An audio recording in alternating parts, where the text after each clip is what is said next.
Bueno, seguimos, son las 8:14. Ya el expresidente Ricardo Martinelli se encuentra en la Corte Suprema de Justicia al inicio de esta audiencia fijada a las 9 de la mañana. Me acompaña el abogado Armando Fuentes y varios temas, don Armando. El Buenos primero, días. obviamente, competencia. Bienvenido. Gracias. Bueno, mire, realmente este es un proceso donde se debe aprovechar la oportunidad quizás para dar un poco docencia y aclarar un poco sobre lo que es la justicia penal en el sistema acusatorio. Ciertamente nosotros observamos que desde el punto de vista objetivo ha habido actuaciones que hemos criticado tanto de la defensa como del tribunal como del fiscal. Correcto. Sin embargo, usted me pregunta específicamente en este momento sobre la competencia. Yo observo una decisión del magistrado de garantías que dice que la competencia ya quedó fijada desde la acusación que se presentó en el año 2015. Situación realmente que a nosotros técnicamente nos preocupa porque quedaría sin sentido.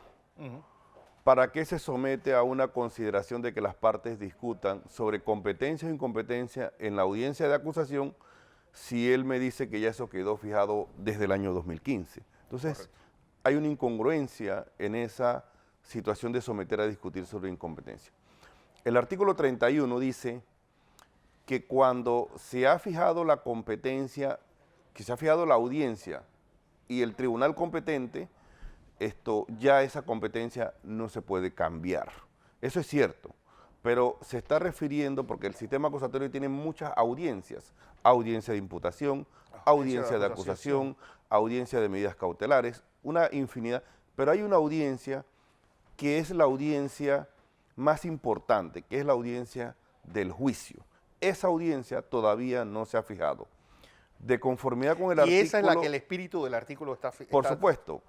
Cuando se fijó al final de la audiencia de la etapa intermedia, el que ejerza las funciones de juez de garantía debe fijar la fecha y el tribunal competente de conformidad con el artículo 349 del Código Procesal Penal. Entonces, al final de esa audiencia, él debe dictar lo que se llama el auto de elevación de la causa a juicio. ¿Qué significa? El llamamiento a juicio.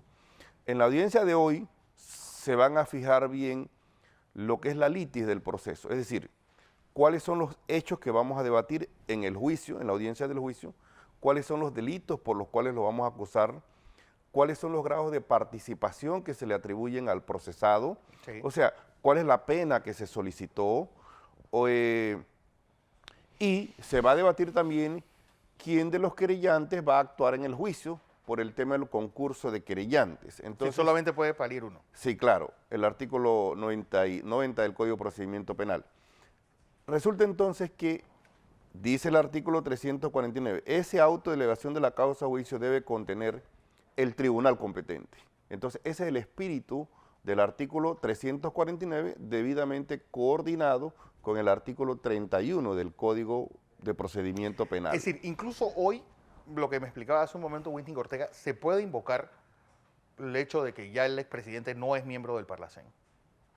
Pues claro, todavía no se ha fijado la audiencia. Igual que lo de... Mire, el tema de la decisión, yo siento respetuosamente, pues que ha sido un poco enfocada sobre la perspectiva de las prórrogas de la competencia. La prórroga de la competencia no rige en materia penal. La prórroga de la competencia rige en materia civil y significa que las partes pueden prorrogar la competencia de común acuerdo en un contrato previo. No en materia penal. No en materia penal. El artículo 244 textualmente lo dice, del Código Judicial dice que no hay prórroga de la competencia en materia penal. Las partes, el proceso penal se rige por un principio muy fundamental, señor, que está en el artículo 32, que dice: nadie puede ser juzgado sino por tribunal competente. Artículo 32 de la Constitución. Por eso la competencia es uno de los temas más importantes, porque cuando usted fue juzgado por un tribunal que no era el tribunal competente, el proceso es nulo y eso se puede reclamar incluso hasta en el recurso de casación, ¿verdad?, en el juicio ordinario. De tal manera entonces que técnicamente no debiéramos hablar de prórroga de la competencia en el proceso penal. Aquí lo que hay que ver es si realmente la condición, si el señor tiene la condición de diputado del Parlacén, sí o no. Si el magistrado llegara a la conclusión, es que yo no tengo ningún elemento de prueba que me diga a mí que usted no es miembro del Parlacén, yo en este momento tengo la competencia. Pero si hay un elemento de prueba oficial que diga que ya usted no es miembro del Parlacén, el tribunal pierde competencias. Pierde competencias. Ok, audiencias intermedias. Por lo que usted dice, este va a ser una audiencia larga. A ver. Debe ser. A ver, la audiencia larga debe ser la audiencia del juicio, la que se va a fijar en el día de hoy, que es una audiencia que es ante el Pleno de la Corte Suprema de Justicia, si el magistrado de garantía define al final de esta audiencia que la audiencia será tal día y será ante el Pleno de la Corte Suprema de Justicia. Porque en esa audiencia del juicio es donde se van a practicar las pruebas. Esta audiencia del día de hoy se va a iniciar lógicamente con la presentación de la acusación. La presentación de la acusación de manera verbal, porque ya se hizo de manera escrita. Entonces, se le va a dar traslado formal de esa acusación a la defensa y posiblemente las partes querellantes también tengan el derecho de adherirse a manifestar que se adhieren a la acusación del fiscal, es decir, que se adhieren a la petición de la pena que pide el fiscal, de los delitos que pide el fiscal. No obstante, esa audiencia entonces luego van a debatir sobre las pruebas admisibles, o sea, el ofrecimiento de prueba, el discovery, como se llama, el descubrimiento de las pruebas. Y ese descubrimiento de pruebas se fundamenta en el principio de la lealtad procesal.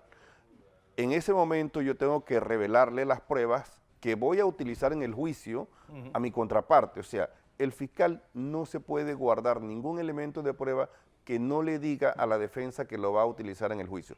Si hay unas pruebas que él se reservase y no se las manifiesta al fiscal, esas pruebas no podrán ser practicadas en el juicio. Entonces, por eso digo el principio de lealtad de las partes procesales. El proceso acusatorio es un proceso dialéctico que se debe llevar entre las partes. No es que le van a entregar las pruebas al fiscal, las pruebas se intercambian entre las partes, ¿me entiendes? Y que se refuta es una correcto. parte Si hay unos documentos, yo se los debo entregar a mi contraparte. Y si usted es la otra contraparte mía, usted me debe entregar los documentos. No es que se los vamos a entregar al juez de garantía. Nosotros intercambiamos los elementos probatorios. Por ejemplo, Harry Díaz. En relación a las pruebas testimonial, el fiscal tiene que decir, bueno, yo voy a utilizar esta cantidad de testigos y este será el objeto de mis testigos. Igual la defensa debe decir, voy a utilizar estos testigos, o sea, los testigos no están presentes en el día de hoy, los testigos van a estar presentes el día del juicio, serán citados para el día del juicio. ¿Y ese juicio cuánto debe durar? Bueno, ese juicio sí debe demorar. Yo he tenido juicios en el sistema acusatorio, por ejemplo, que me han demorado un mes. Por ejemplo, hubo un caso histórico en Panamá que fue el homicidio en Coclé del gobernador Darío Fernández. Y ese juicio demoró unas 4 semanas.